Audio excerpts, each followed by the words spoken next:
85% of all youths in prison come from fatherless homes. Fathers keep their sons out of prisons and daughters off the stripper pole. Scott, that is profound and true. Correlation. Very, very true. Correlation does not imply causation. So first of all, show me the studies, and then show me how they gathered that I mean, data. it's the majority of men in prisons were raised in single mother households. That's negating all the other environmental factors. Sure, there's other factors. It's not a guarantee if you're raised by a single mother that you're going to become a criminal, but I see that it's more likely if you use that statistic to kind of boost your argument, but that statistic in and of itself isn't a good argument.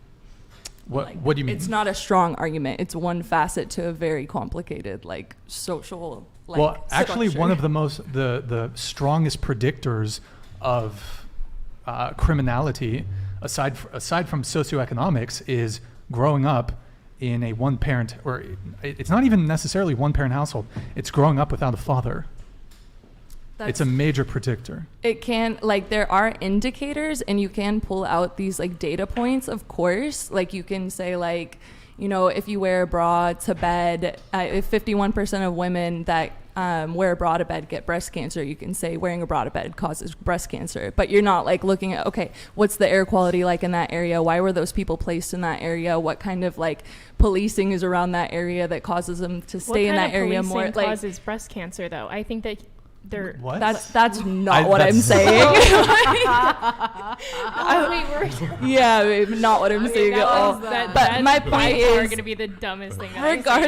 Regardless of the example, my point is that one data point, even if you can pull out data points and say, hey, this is more likely in this scenario, true, but that doesn't cause it, or correlation does not imply causation. There's a ton of other factors. But you can, removing all the stats, and they have done studies on this, and they take quite a bit of biographical information from prisoners upon intake, and they've done studies on this.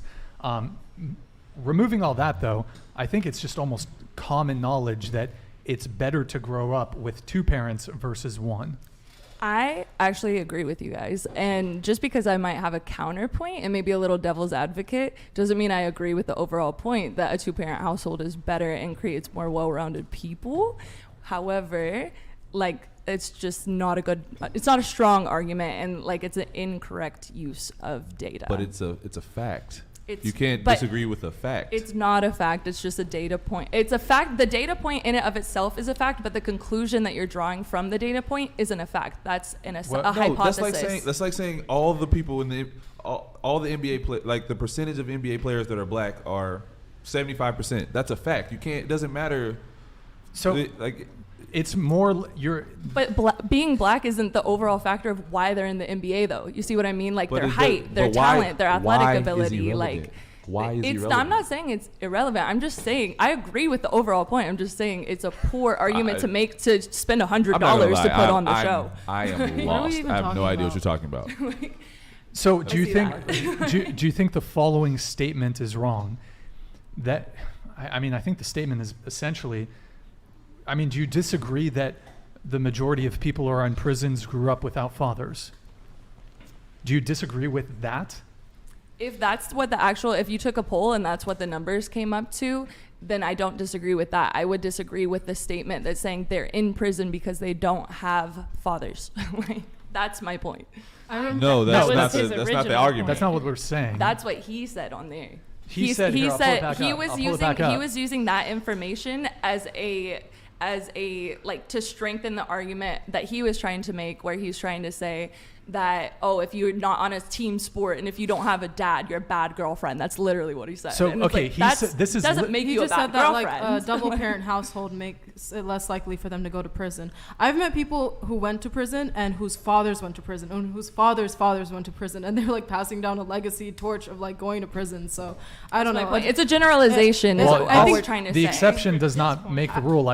Correlation does not imply causation. But we live in a world of generalizations. This is a great statistics class, but I think ultimately, can you cut out the sarcasm? We don't need the attitude. Okay, so back to dating. Why do you think I'm attituding? This is literally my personality. I promise you. If you think this is mean or rude, I'm not going to sugarcoat myself. Just like, but okay, if we're talking about something, we don't need the extra. Okay. Okay. Okay, please So, talk about it. can you pull that back up, Eric? So, fathers keep their sons out of prison and their daughters off the pole. Now, if you grow up without a father, it's not like your future is written in, like, you can still become a functioning member of society. Absolutely. It's not a guarantee that if you don't have a father, your life's going to be terrible and you can be a wonderful person. However, it helps to have a father. I agree with that statement. My whole point, and we can get back to the dating show after this. My whole point is that is a poor example or a poor argument to say that, like, it's just picking one data point rather than like a whole inclusive like scope of what's actually going on that put people in prison and put girls on the pole. So it's like you're drawing a straight line when it's really a zigzag is all I'm saying. Like, and it's just like kind of, I don't want to say an ignorant statement, but it's just like an obtuse statement. I is also all I'm was a saying, stripper. because you know we have women here I put myself on that the pole for exercise. Like I do pole fitness, and those classes are so expensive. So I give strippers so much credit because they are athletes. I'm sorry. If you've never climbed up on a pole, pulled yourself upside down, you don't know what working out is. Because that is What? No one like, said it's stripper. crazy. Like, so like women. Am I in a parallel universe? No, we're talking about, women are putting themselves on a pole. Well, there are women that purposely want to go on the pole. The pole's fun as F, you know, for whatever. However you want to do it. It's like, you know, and my thought on not having a father, it's based on choices, okay, for the individual and education, honestly. Because, you know, I've met people that did not have a good background. However, they made the choice to go a different route than the spiral, right?